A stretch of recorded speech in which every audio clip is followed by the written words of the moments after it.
Hello everyone, मैं विनय Upadhyay present कर रहा हूँ और हम लोग करेंगे इस वीडियो में भारतीय संविधान यानी इंडियन कॉन्स्टिट्यूशन से related 84 important very important objective questions बनाएंगे हम लोग। ठीक है, अगर इस पूरे वीडियो को आप देख लेते हो तो मुझे नहीं लगता है कि संविधान से रिलेटेड कोई भी प्रश्न इस वीडियो में मैंने मिस किया है। सब कुछ मैंने इसमें कवर कर दिया है ऑब्जेक्टिव क्वेश्चंस के फॉर्म में। आपके आने वाले सभी तरह के exam, UPSC, state PCS, railway, SSC, सभी एग्जाम्स में हेल्प करेगा। पहले आप खुद से प्रयास करिएगा। सभी क्वेश्चंस के लिए मैंने 4 ऑप्शंस दे रखे हैं। उसके बाद आखिरी में एक क्वेश्चंस होमवर्क के तौर पे मैं आप लोगों से पूछूंगा। तो चलिए इस बेहतरीन वीडियो के सभी प्रश्नों को जल्दी से याद कर लेते हैं। तो चलिए, पहला प्रश्न आपके सामने, खुद से प्रयास करिए। क्वेश्चन है, संविधान सभा की प्रथम बैठक मतलब first meeting of constituent assembly कब हुई थी? 4 ऑप्शन है आपके पास। खुद से पहले कोशिश करिए और प्रयास करिएगा कि जो 84 मैं क्वेश्चंस बता रहा हूँ उसमें से आपका एटलीस्ट स्कोर 60/84 होना चाहिए, मतलब 60 के आसपास सही होना चाहिए। क्योंकि पॉलिटिक्स के प्लेलिस्ट में जाके आप देखना, मैं पॉलिटी के लगभग सभी टॉपिक्स पे वीडियो बना रखा हूँ, तो उन सब वीडियोज़ को आप देखे होंगे तो ये सब आसान हो जाएगा आपके लिए। इसका सही जवाब होगा ऑप्शन नंबर ए, 9 दिसंबर 1946 संविधान सभा की प्रथम बैठक हुई थी। First meeting of constituent assembly 9 दिसंबर 1946 को याद कर लीजिएगा। बहुत ही इंपॉर्टेंट प्रश्न है, हमेशा पूछा जाता है। नेक्स्ट है कि संविधान सभा यानी कि कंस्टिट्यूएंट असेंबली के अस्थायी अध्यक्ष यानी कि टेम्पररी चेयरमैन के रूप में किसे नियुक्त किया गया था? ये भी इंपॉर्टेंट क्वेश्चन है। अस्थायी अध्यक्ष, तो ये नियुक्त किया गया था। सही जवाब होगा ऑप्शन नंबर बी, डॉक्टर सच्चिदानंद सिन्हा को संविधान सभा के अस्थायी यानी कि टेम्पररी चेयरमैन के रूप में नियुक्त किया गया था, डॉक्टर सच्चिदानंद सिन्हा को। नेक्स्ट है, प्रारूप समिति यानी कि ड्राफ्टिंग कमेटी के अध्यक्ष कौन थे? वेरी इंपॉर्टेंट प्रश्न। ड्राफ्टिंग कमेटी के चेयरमैन, तो इनका नाम है भीमराव अंबेडकर, जो थे ये ड्राफ्टिंग कमेटी के चेयरमैन थे। नेक्स्ट है, संविधान सभा के अस्थायी अध्यक्ष यानी कि परमानेंट चेयरमैन किसे बनाया गया था? अस्थायी अध्यक्ष, तो अगर आपने चुना ऑप्शन नंबर सी तो आपका भी सही जवाब होगा डॉक्टर राजेंद्र प्रसाद। देखिए, 3 नाम याद रखिएगा। अस्थायी अध्यक्ष पूछेगा डॉक्टर राजेंद्र प्रसाद, अस्थायी अध्यक्ष पूछेगा डॉक्टर सच्चिदानंद सिन्हा, और ड्राफ्टिंग कमेटी का चेयरमैन पूछेगा तो डॉक्टर भीमराव अंबेडकर। ये तीनों नाम आपको याद रखने हैं, तीनों में से कोई ना कोई क्वेश्चन पूछ ही देता है। नेक्स्ट है, संविधान सभा के अंतिम रूप से संविधान को कब पारित कर दिया गया था? पारित किया गया है, अडॉप्ट मतलब कब किया गया है इंडियन कॉन्स्टिट्यूशन को? देखिए, पारित करना और लागू करना ये दोनों अलग अलग चीजें हैं। तो पारित किया गया कब? 26 नवंबर 1949 को। इसका सही जवाब होगा ऑप्शन नंबर डी। अंतिम रूप से संविधान को 26 नवंबर 1949 को पारित कर दिया गया। अगला है कि भारतीय संविधान किस दिन पूर्णतः लागू हुआ? इंप्लीमेंटेशन की बात हो रही है, फुली कॉन्स्टिट्यूशन इंप्लीमेंटेड। तो ये लागू अगर आपसे पूछा जाएगा तो आपको बताना है 26 जनवरी 1950 को। इसी दिन से हम लोग मनाते हैं रिपब्लिक डे, गणतंत्र दिवस। नेक्स्ट है, भारत कब गणतंत्र बना? इंडिया बिकेम अ रिपब्लिक कब बना? तो अभी मैंने आपको बताया कब बना। India became a republic on 26 of January जो है 1950, ऑप्शन नंबर सी। नेक्स्ट है, भारतीय संविधान के किस भाग को उसकी आत्मा की संज्ञा दी गई है? इंडियन कॉन्स्टिट्यूशन का सोल किसे बोलते हैं? इंडियन कॉन्स्टिट्यूशन का सोल, भारतीय संविधान की आत्मा, तो ये बोला जाता है जो हमारा प्रियम्बल है ना, प्रस्तावना, इसी को बोला जाता है कि हम भारत के लोग भारत को संपूर्ण प्रभुत्व संपन्न समाजवादी धर्मनिरपेक्ष राज्य बनाने के लिए। मुझे उम्मीद है कि एटलीस्ट कम से कम सभी लोगों को प्रियम्बल यानी हमारे संविधान का प्रस्तावना याद होगा, तो इसे संविधान का आत्मा बोलते हैं। संविधान सभा ने राष्ट्रगान यानी इंडियाज नेशनल एंथम को कब स्वीकार किया था? जो है ना जनगण मन, जिसे लिखा है रविंद्रनाथ टैगोर ने, तो इसे स्वीकार किया गया था 24 जनवरी 1950 को। ऑप्शन नंबर ए सही जवाब होगा। नेक्स्ट है, भारतीय नागरिकों को प्राप्त मूल अधिकारों की संख्या मतलब नंबर ऑफ फंडामेंटल राइट्स कितनी है? मूल अधिकार, हमारे फंडामेंटल राइट्स कितने हैं? तो हमारे फंडामेंटल जो राइट्स है इनकी संख्या है 6, याद रखिएगा। टोटल 6 जो है हमारे मूल अधिकार हैं। और एक प्रश्न ये भी पूछा जाता है कि ये जो मूल अधिकार हैं ये किस संविधान से लिए गए हैं, किसके संविधान से? तो ये हम लोगों ने लिया है यूएसए से, यूनाइटेड स्टेट ऑफ अमेरिका के कॉन्स्टिट्यूशन से फंडामेंटल राइट हमने अपने संविधान में जोड़ा है। नेक्स्ट है कि संपत्ति के अधिकार यानी कि राइट टू प्रॉपर्टी को किस संविधान संशोधन यानी कॉन्स्टिट्यूशन अमेंडमेंट के द्वारा हटा दिया गया था? संपत्ति का अधिकार अब ये मूल अधिकार नहीं है, तो इसे किस संविधान संशोधन के तहत हटा दिया गया था? तो ये भी आपको याद रखना है, ये कॉन्स्टिट्यूशन अमेंडमेंट नंबर था 44वें संविधान संशोधन के तहत संपत्ति के अधिकार को हटा दिया गया था। नेक्स्ट है मूल अधिकारों का रक्षक यानी कि फंडामेंटल राइट्स प्रोटेक्टर किसे कहते हैं? वेरी वेरी इंपॉर्टेंट प्रश्न। मतलब जैसे हमारे मूल राइट्स अभी मैंने आपको याद करवाया कि इनकी संख्या 6 है। अगर कभी आपको ऐसा फील हो कि मैं अपने ये 6 जो राइट्स है इनको पूरी तरह से इम्प्लीमेंट नहीं कर पा रहा हूँ, तो आप किसको शिकायत करोगे कि मैं अपने मूल अधिकारों की रक्षा नहीं कर पा रहा हूँ? तो इसका शिकायत आप कर सकते हैं। सही जवाब होगा या तो सर्वोच्च न्यायालय, नहीं तो उच्च न्यायालय, यानी कि ऑप्शन नंबर सी, ए और बी दोनों। इसे ए कर लीजिएगा, ए और बी दोनों। या तो सुप्रीम कोर्ट नहीं तो हाई कोर्ट, यही हमारे जो है प्रोटेक्टर हैं हमारे फंडामेंटल राइट्स के। नेक्स्ट है कि किस अनुच्छेद के द्वारा 6 से 14 वर्ष तक के बच्चों के लिए शिक्षा का अधिकार मतलब राइट टू एजुकेशन मूल अधिकार माना गया है? कि 6 से 14 वर्ष तक के बच्चों के लिए शिक्षा उनका मूल अधिकार है। तो यह है आर्टिकल नंबर 21 का ए, अनुच्छेद 21A में ये बताया गया है कि 6 से 14 वर्ष तक के बच्चे जो हमारे देश के हैं उनको शिक्षा का उनका अधिकार है। किसी न किसी तरह से उनका एक अधिकार है कि वो शिक्षा लेके रहेंगे। नेक्स्ट है लोक कल्याणकारी राज्य की अवधारणा किसमें निहित है? मतलब वेलफेयर स्टेट इन इंडिया। तो लोक कल्याणकारी राज्य की अवधारणा निहित है राज्य के नीति निर्देशक तत्वों में। ये राज्य का नीति निर्देशक तत्व बहुत इंपॉर्टेंट है। ये इसमें बेसिकली 2-3 चीज़ें हैं कि क्या रिलेशन होता है एक स्टेट और सेंटर के बीच में, कैसे धन का बंटवारा होता है स्टेट और सेंटर के बीच में, इन तमाम चीज़ों को इसमें डिस्कस किया गया है। अगला कि संविधान का जो अनुच्छेद 40 से आर्टिकल 40 राज्य को निर्देश देता है कि वह क्या करे? तो ये राज्य को निर्देश देता है कि ग्राम पंचायतों का संगठन करे। ऑप्शन नंबर सी इसका सही जवाब होगा। ये भी बहुत ही इंपॉर्टेंट प्रश्न है।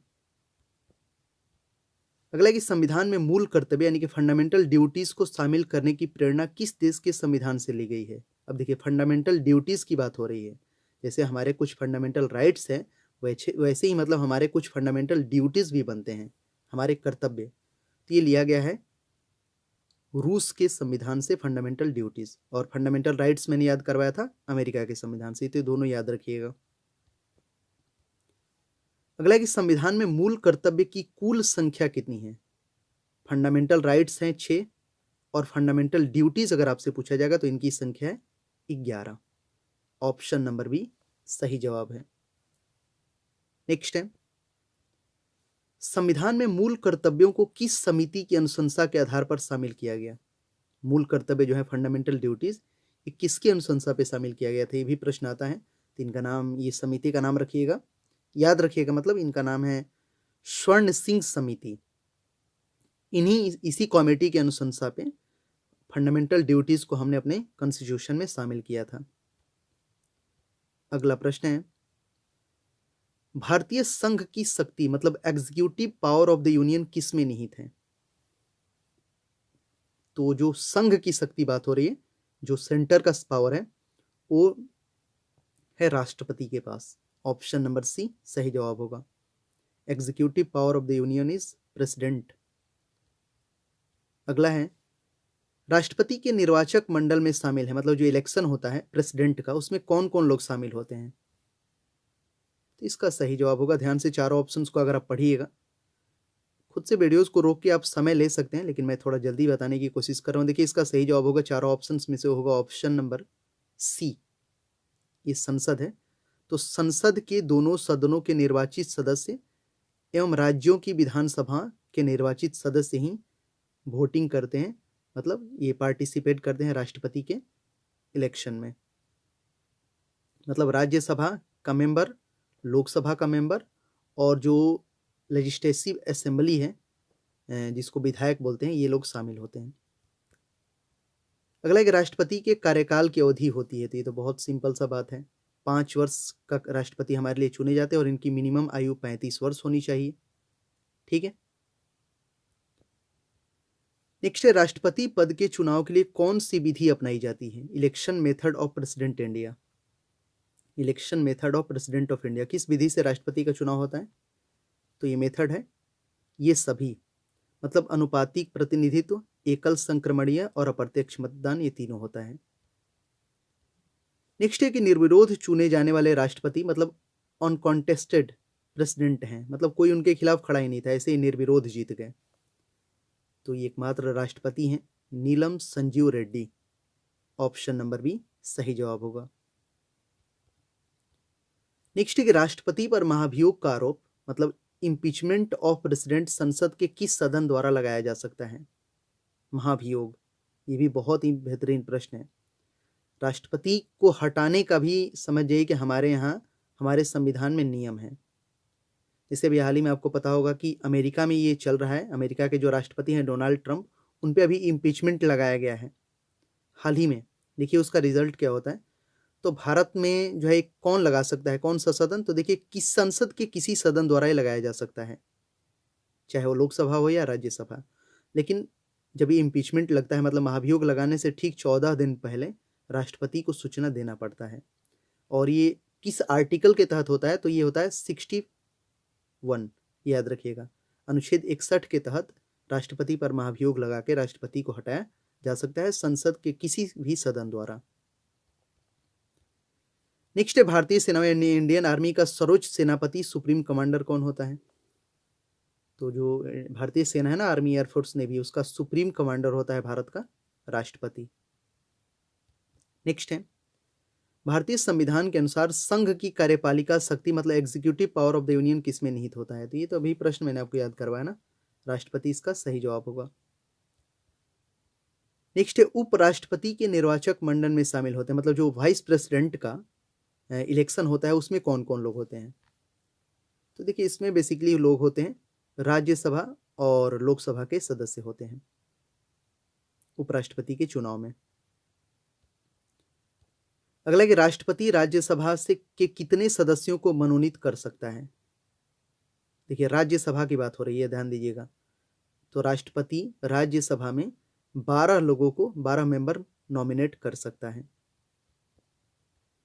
नेक्स्ट है कि भारतीय संसद के ऊपरी सदन को क्या कहते हैं? जो हमारा पार्लियामेंट है उसका अपर हाउस को बोला जाता है राज्यसभा और लोअर हाउस होता है लोकसभा। ठीक है, ऊपरी सदन लोकसभा, ऊपरी सदन राज्यसभा, जिसे कभी भंग नहीं किया जा सकता है। इसके सदस्यों का कार्यकाल 6 वर्षों का होता है। नेक्स्ट है प्रधानमंत्री की नियुक्ति मतलब पीएम्स अपॉइंटमेंट कौन करता है? तो प्रधानमंत्री की नियुक्ति मंत्री परिषद के कहने पे भारत का राष्ट्रपति करता है। ऑप्शन नंबर ए सही जवाब होगा। नेक्स्ट, यदि प्रधानमंत्री या कोई अन्य मंत्री सदन का सदस्य नहीं है तो उसे पद पर बने रहने के लिए कितने दिनों के अंदर संसद का सदस्य बनना आवश्यक है? जैसे आप लोग देखते होंगे कि बहुत सारे ऐसे जो लीडर होते हैं जो चुनाव नहीं लड़ते हैं लेकिन वो किसी ना किसी तहत वो मंत्री बन जाते हैं। जैसे अभी मैं एक एग्जांपल दे रहा हूँ, जैसे आप जानते हैं पीयूष गोयल जो अभी भारत के रेल मंत्री हैं, इन्होंने कहीं से भी चुनाव नहीं लड़ा है, ये ऐसे ही भारत के रेल मंत्री बन गए हैं। लेकिन इनको 6 महीने के भीतर कहीं ना कहीं से इलेक्शन लड़के संसद का सदस्य बनना पड़ेगा, या तो राज्यसभा नहीं तो लोकसभा। तो राज्यसभा से इनको मेंबर बना दिया जाएगा। ठीक है, तो ये रूल है, मैक्सिमम 6 महीने इसके लिए समय दिया जाता है। ऑप्शन नंबर बी सही जवाब होगा। नेक्स्ट है मंत्री परिषद यानी सामूहिक रूप से किसके प्रति उत्तरदायी होता है? काउंसिल ऑफ मिनिस्टर्स जो है सामूहिक रूप से, ध्यान दीजिएगा, मंत्री परिषद सामूहिक रूप से किसके प्रति उत्तरदायी होता है? तो सामूहिक रूप से अगर आपसे पूछा जाएगा तो लोकसभा आपको बताना है। ऑप्शन नंबर सी सही जवाब होगा। नेक्स्ट, लोकसभा की अधिकतम सदस्य संख्या हो सकती है, मेंबर ऑफ लोकसभा जो है मैक्सिमम इनकी संख्या कितनी हो सकती है? तो लोकसभा में मैक्सिमम हो सकता है 552 सीट। ऐसे इलेक्शन जो है चुनाव होता है 543 सीटों पे ही। राज्यसभा की अधिकतम सदस्य है संख्या है, तो राज्यसभा की अधिकतम संख्या है 250। ठीक है। नेक्स्ट है कि किसी विधेयक को धन विधेयक के रूप में कौन प्रमाणित करता है, मतलब मनी बिल को कौन बताता है कि ये जो बिल है वो मनी बिल है। इस चीज को प्रूफ करता है लोकसभा अध्यक्ष। ये भी प्रश्न बहुत बार एग्जाम में आया हुआ है। नेक्स्ट है, केंद्र सरकार का प्रथम विधि अधिकारी कौन हो सकता है, फर्स्ट लॉ ऑफिसर। तो प्रथम विधि अधिकारी होता है केंद्र सरकार का महान्यायवादी, अटॉर्नी जनरल जिनको बोला जाता है। और वर्तमान में कौन है अटॉर्नी जनरल, उनका नाम आप हमें कमेंट सेक्शन में बताना। देखिए, आप पॉलिटी और हिस्ट्री के वीडियोस देखना चाहते हैं तो उसका प्लेलिस्ट मैंने अलग से बना रखा है, उसमें जाके सभी टॉपिक को अलग अलग करके मैंने डिस्कस कर रखा है, तो सब वीडियोस आप जरूर देखें, वहां से आपको बहुत कुछ सीखने को मिलेगा। नेक्स्ट है, संघ राज्य क्षेत्रों का प्रशासन कौन चलाता है, जो यूटी होता है, यूनियन टेरिटरीज। अब इनकी संख्या भारत में हो गई है कितनी, 6 हो गई है। ठीक है, क्योंकि दादर नगर हवेली और दमन दीव को भी मिला के कर दिया गया है एक।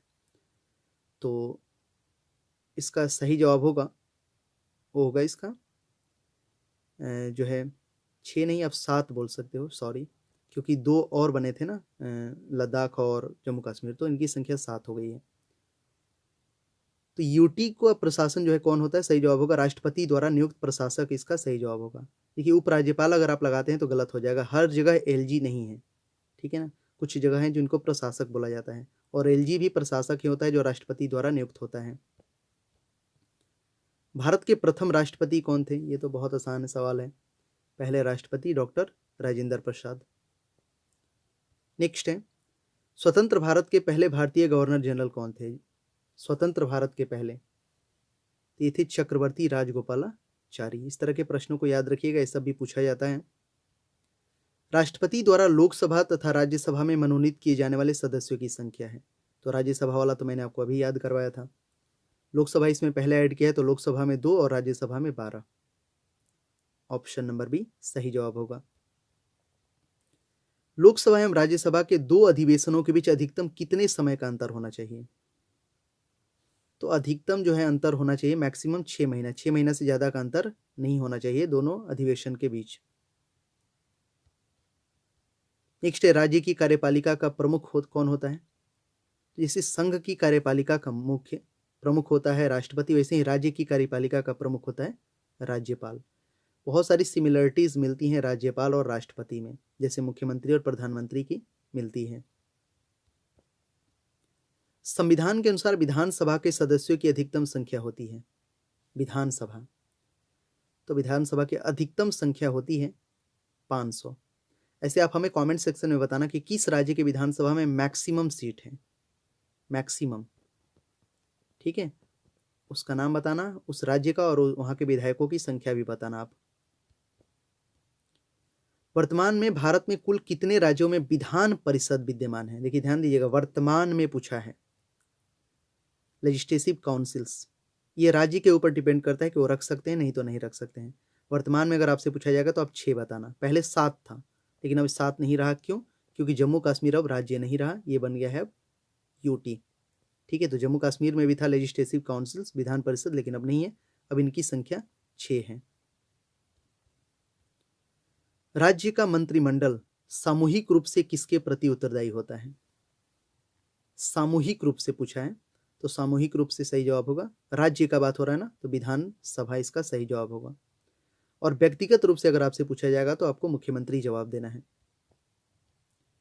विधानसभा का वर्ष में कम से कम कितने अधिवेशन होने अनिवार्य हैं, विधानसभा का, तो कम से कम तो 2 होने ही चाहिए, 6 महीने से ज्यादा का गैप नहीं होना चाहिए। किस राज्य में विधानसभा सदस्यों की संख्या सर्वाधिक है, ये प्रश्न अभी मैंने आपसे पूछा था, विधानसभा सदस्यों की संख्या सर्वाधिक है उत्तर प्रदेश में। कितनी संख्या है ये आपसे मैंने पूछा है, ये बताइएगा आप हमें, कितने एमएलए जो है मतलब हो सकते हैं, MLA, member of legislative assembly. Jammu Kashmir राज्य को किस अनुच्छेद के अंतर्गत विशेष राज्य का दर्जा प्राप्त है, नहीं था, आप इसे बोलिएगा आप, क्योंकि अब ये वहां से हट गया है। तो स्पेशल स्टेटस प्राप्त था आर्टिकल 370 के तहत, जिसको कि हाल ही में हटाया गया, और ये 370 हटने के बाद बहुत सारे और प्रश्न पॉलिटी के ऐड हो गए हैं, तो उन सब क्वेश्चंस को आप ध्यान दीजिएगा। भारत का नियंत्रक एवं महालेखा परीक्षक किसके द्वारा नियुक्त किया जाता है? जिसको बोलते हैं ना CAG, comptroller and auditor general of India, नियंत्रक एवं महालेखा परीक्षक। तो इसकी नियुक्ति भारत में करता है कौन? राष्ट्रपति। और ये वर्तमान में कौन है? CAG, उनका भी नाम आप हमें कमेंट सेक्शन में बताइएगा। भारत का उच्चतम जो है न्यायालय कहाँ स्थित है? हाई नहीं, सुप्रीम बोलते हैं इसको। सुप्रीम कोर्ट ऑफ इंडिया कहाँ है? तो सुप्रीम कोर्ट ऑफ इंडिया भी है, जो है भारत की राजधानी नई दिल्ली में है सुप्रीम कोर्ट। भारत के सर्वोच्च न्यायालय में न्यायाधीशों की कुल संख्या कितनी है?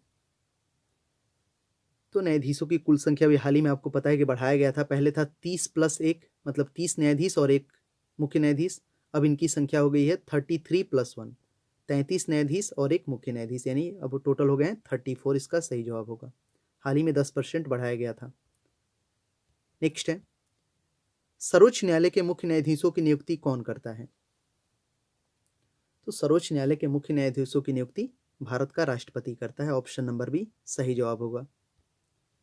उच्चतम न्यायालय के न्यायाधीशों का कार्यकाल है, उच्चतम यानी सुप्रीम कोर्ट की बात हो रही है, तो उनके न्यायाधीशों का कार्यकाल होता है 65 वर्ष की आयु पूरी होने तक। 65 वर्ष की अगर आयु पूरी हो जाएगी तो अपने आप रिटायर हो जाएंगे, कोई फिक्स टाइम नहीं है, ठीक है, लेकिन 65 वर्ष एक मैक्सिमम टाइम रखा गया है। सर्वोच्च न्यायालय के प्रथम मुख्य न्यायाधीश हैं, तो सर्वोच्च न्यायालय के प्रथम मुख्य न्यायाधीश कौन थे? हीरालाल जे कनिया, सही जवाब होगा।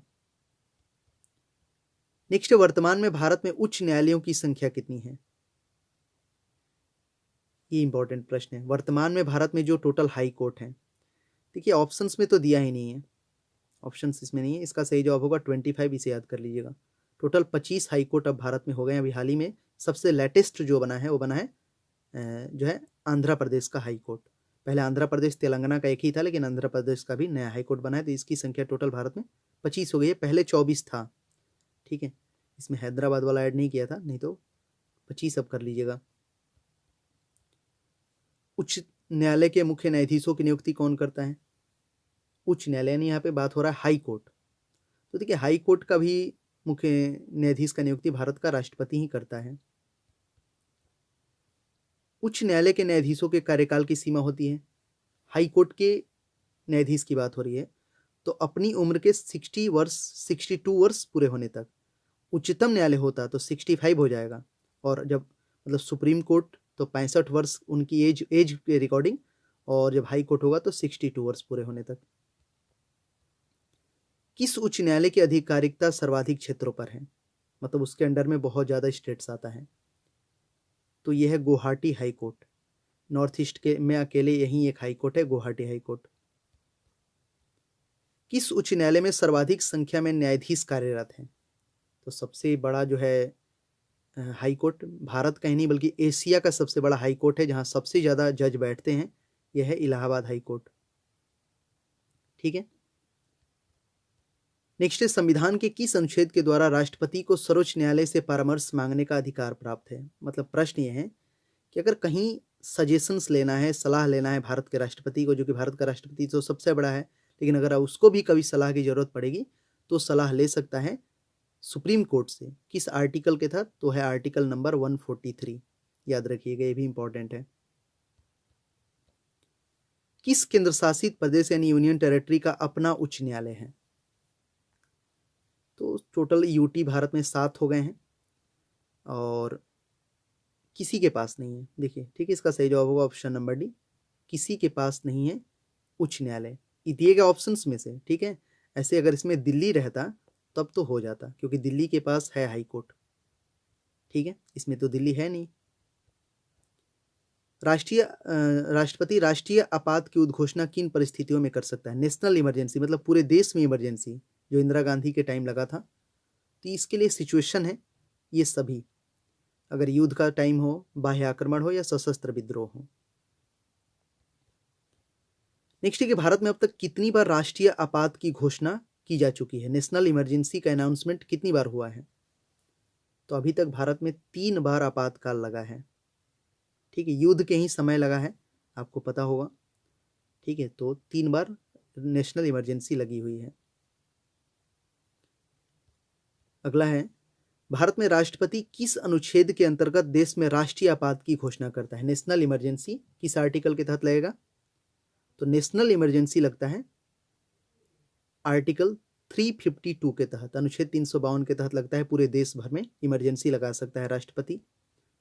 और एक होता है राष्ट्रपति शासन, जो स्टेट में लगता है, जैसे अभी महाराष्ट्र में लगा था। यह प्रश्न है कि संविधान की किस अनुच्छेद के आधार पर राज्यों में संवैधानिक तंत्र की विफलता पर राष्ट्रपति शासन यानी प्रेसिडेंट रूल लगाया जाता है? तो यह है आर्टिकल 356। 3 आर्टिकल आपको याद रखने हैं, 352, 356 और 360। यह है नेशनल इमरजेंसी, यह है राज्य में इमरजेंसी जिसको राष्ट्रपति शासन बोलते हैं, और यह है वित्तीय इमरजेंसी। राज्यों में राष्ट्रपति शासन की अधिकतम अवधि है प्रेसिडेंट रूल, तो देखिए मैक्सिमम रह सकता है 3 वर्ष तक, लेकिन स्टार्टिंग में लगाया जाता है केवल 6 माह के लिए, फिर बाद में 6-6 माह कर के लिए बढ़ाया जा सकता है, लेकिन अधिकतम अवधि पूछा जाएगा तो 3 वर्ष ही होगा। संविधान के किस अनुच्छेद के आधार पर देश में वित्तीय आपात की घोषणा की जा सकती है? Financial emergency. तो ये तो अभी मैंने आपको बताया, फाइनेंशियल इमरजेंसी लगता है अनुच्छेद 360 के तहत, आर्टिकल 360 के तहत। अगला है कि संसद द्वारा अनुमोदन के बाद किसी राज्य में राष्ट्रपति शासन एक बार में कितने समय तक के लिए लागू किया जा सकता है?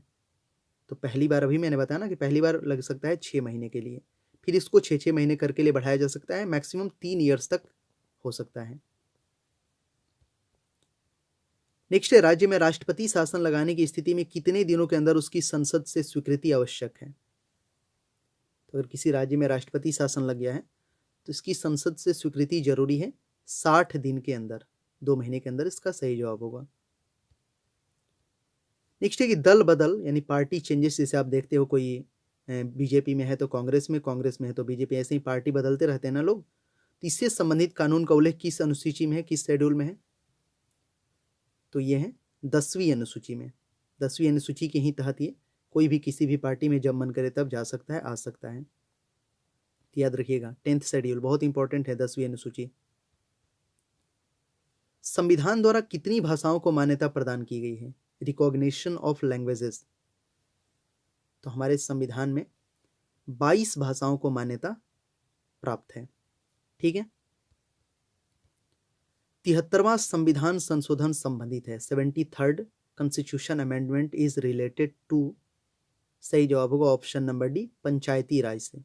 बहुत इंपॉर्टेंट, वेरी वेरी इंपॉर्टेंट प्रश्न। नेक्स्ट है, वित्त आयोग के गठन का प्रावधान किस अनुच्छेद में है? फाइनेंस कमीशन का गठन किस आर्टिकल में है? तो सही जवाब होगा ऑप्शन नंबर ए, अनुच्छेद 280, आर्टिकल 280। ऑलरेडी मैंने एक वीडियो बना रखा है आर्टिकल पे, जितने भी तमाम इंपॉर्टेंट आर्टिकल्स हैं उनको मैंने याद करवाया है एक ही वीडियो में, क्वेश्चन और आंसर के फॉर्मेट में, ऑब्जेक्टिव क्वेश्चंस में। इसीलिए मैं बोल रहा हूँ आप जाइए पॉलिटी के प्लेलिस्ट में और तमाम पीछे की सभी वीडियोस को भी देखिए। योजना आयोग का पदेन अध्यक्ष मतलब एक्स ऑफिशियो चेयरमैन कौन होता है? तो देखिए अब तो योजना आयोग है नहीं, अब इसकी जगह पे नीति आयोग आ गया है, तो उसी की जगह पे आया है ना, तो जो योजना आयोग का अध्यक्ष होता है तो वही नीति आयोग का भी होगा। सही जवाब होगा प्रधानमंत्री, ऑप्शन नंबर बी। और अभी है प्राइम मिनिस्टर नरेंद्र मोदी नीति आयोग के अध्यक्ष। भारत में प्रथम योजना आयोग का गठन कब किया गया था? First planning commission. तो प्रथम योजना आयोग का गठन किया गया था 15 मार्च 1950 को, इसका सही जवाब होगा ऑप्शन नंबर बी। नेक्स्ट है, राष्ट्रीय विकास परिषद की स्थापना कब की गई थी? नेशनल डेवलपमेंट काउंसिल, यही जो है नेशनल डेवलपमेंट काउंसिल जो है, यही जो योजना आयोग था उसका आखिरी में मतलब फाइनल उस पर अपना हस्ताक्षर करता था, अनुमोदन करता था उसका। तो राष्ट्रीय विकास परिषद का स्थापना किया गया था वर्ष 1952 में, ठीक है। भाषा के आधार पर गठित भारत का पहला राज्य का नाम है? तो भाषा के आधार पर गठित राज्य है वो है आंध्र प्रदेश, पहला राज्य है, ये भी याद रखिएगा। और यहाँ की भाषा कौन सी है? तेलुगु। अभी आंध्र प्रदेश भी 2 हो गया है, तेलंगाना और आंध्र प्रदेश, अभी ये भी 2 पार्ट में टूट गया है। तो पहले इसी को भाषा के आधार पर अलग किया गया था, फिर बाद में मराठी भाषा महाराष्ट्र के पास, पंजाबी भाषा पंजाब, उड़िया उड़ीसा, ठीक है। ऐसे ही सभी भाषा के आधार पे धीरे धीरे अलग कर दिया गया। इसीलिए हमारे यहाँ कोई राष्ट्रीय भाषा नहीं है भाई, सभी भाषाएं हमारे यहाँ मान्य हैं, ठीक है। मातृभाषा सबकी अलग अलग है, इसीलिए हमारे यहाँ कोई राष्ट्रभाषा नहीं है। बलवंत राय मेहता समिति का गठन किया गया था, ये भी इंपॉर्टेंट है। तो ये किया गया था पंचायती राज व्यवस्था से संबंधित है बलवंत राय मेहता समिति। ये इंपॉर्टेंट क्वेश्चन है, बहुत बहुत इंपॉर्टेंट, याद कर लीजिएगा इसे। भारत में सबसे पहले 2 अक्टूबर 1959 को पंचायती राज व्यवस्था मतलब पंचायती राज सिस्टम का शुभारंभ किया गया। यह कहाँ से शुरू किया गया था? देखिए 2-3 चीज इसमें याद रखना है। ये डेट 2 अक्टूबर 1959 पंचायती राज व्यवस्था शुभारंभ हुआ था भारत में सबसे पहले। कहाँ? तो ये जगह है नागौर, राजस्थान, राजस्थान के नागौर जिले से, ठीक है। स्वतंत्र भारत में प्रथम निर्वाचन आयुक्त कौन थे? First election commissioner. तो फर्स्ट इलेक्शन कमिश्नर थे सुकुमार सेन। और वर्तमान में कौन है उनका भी नाम हमें कमेंट सेक्शन में आप बताइएगा। पहले वित्त आयोग का गठन 1951 में किया गया था, इसके अध्यक्ष कौन थे? तो पहले वित्त आयोग के चेयरमैन थे केसी नियोगी। ऑप्शन नंबर ए सही जवाब होगा। पंचायतों के चुनाव हेतु निर्णय लेने का अधिकार किसे प्राप्त है? पंचायतों के चुनाव हेतु निर्णय लेने का जो है अधिकार प्राप्त है चुनाव आयोग के पास। ऑप्शन नंबर सी सही जवाब होगा। सरकारिया आयोग, सरकारिया कमीशन का संबंध है, ये भी इंपॉर्टेंट कमीशन है। इसका संबंध है केंद्र राज्य के संबंध से, कि मतलब एक सेंट्रल गवर्नमेंट और स्टेट गवर्नमेंट के बीच का रिलेशन कैसा होना चाहिए, ठीक है। और वीडियो का आखिरी प्रश्न, और आखिरी प्रश्न हमेशा आप लोगों के लिए मैं होमवर्क छोड़ता हूँ। तो A to Z सभी लोग वीडियो को लाइक करिएगा बिना बोले, और बिना बोले शेयर करिएगा, ठीक है। अच्छा लगता है जब आप लोग कमेंट्स करते हो, सभी प्रश्नों का आंसर करते हो। इसलिए मैं एक होमवर्क क्वेश्चन पूछता हूँ, कमेंट करके बताइएगा वीडियो कैसा लगा। होमवर्क क्वेश्चन आप लोगों के लिए कि संसद के द्वारा देश में सूचना पाने का अधिकार, राइट टू इन्फॉर्मेशन संबंधी विधेयक कब पारित किया गया था? आपके पास ऑप्शन है जून 2002, अप्रैल 2003, जून 2005, जुलाई 2006। आंसर करिए, वीडियो के बारे में लिखिए कैसा लगा, किस टॉपिक पे और वीडियोस आपको चाहिए ऐसे ही ऑब्जेक्टिव क्वेश्चंस के फॉर्मेट में, ठीक है। और सभी अलग अलग प्लेलिस्ट हैं, इकोनॉमिक्स के अलग, करंट अफेयर्स के अलग, हिस्ट्री के अलग, पॉलिटी के अलग, जियोग्राफी के अलग। तो तमाम उन सभी वीडियोस को देखिए और अपने आने वाले परीक्षा के लिए अपनी आपको और मजबूत करिए, ठीक है। वीडियो को जरूर लाइक और शेयर करिएगा। चैनल पे नए हैं तो सब्सक्राइब कर लीजिएगा, बेल बटन को दबा लीजिएगा, जिससे कि जब भी मैं अगला वीडियो लेके आऊँ तो तुरंत आपके पास पहुँचे और आप उसी समय उसे देख के अपने आप को और अच्छा कर सके पढ़ाई में। मिलते हैं अगले वीडियो में, तब तक के लिए बाय।